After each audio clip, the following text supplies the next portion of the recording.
na kwenda kwa wakala, namtajia namba yangu ya simu, ananiwekea MB kwenye line yangu. Hivi MB zinawekwaje? Wanafanyaje mpaka wanaweka MB? Swali nimeulizwa.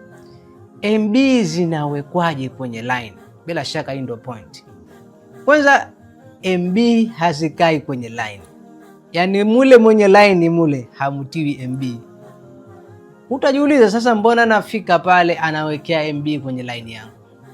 Concept iko hivi. MB ni kama ruhusa.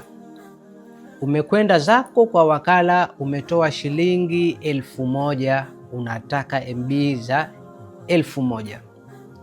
Wakala anakuunganishia. Kwa hiyo kipi kinatokea kwenye kampuni? Kampuni baada ya wewe kusha kulipa shilingi 1000, wanachofanya, wana mfumo unaandika ruhusa kwamba namba fulani ipate ruhusa ya kutumia intaneti kwa saizi fulani kwa muda fulani. Wanaandika kwenye mfumo. Ni sawa kwamba mtu pale kaja kalipa shilingi 1000, ukamwandika kwenye buku, huyu hapa itabidi atumie kiasi fulani hivyo.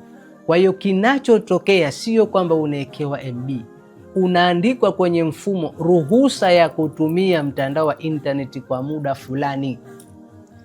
Sasa kwa nini wanaandika MB? Kwa sababu huwezi kusema namwekea ruhusa ya kutumia intaneti kwa lita 3. Lita haitumiki kwenye kupima data. Au huwezi kusema namwekea ruhusa ya kutumia intaneti kwa miligram ngapi. Hakuna. Ndio maana inasema umejiunga na kifurushi cha GB 1. Tafsiri yake ile GB 1 haingizwi kwenye line yako. Mfumo unakuandika kwamba namba hii imeruhusiwa kutumia intaneti kwa GB 1. Unaendelea kutumia hata ikimaliza ruhusa inakatika. Mambo yote haya yanafanyika kwenye server za mtandao wako na sio line yako. Line haibei MB. Hina Zinjibari Technology, kazi yangu ni kukwambia mambo ambayo huambiwi.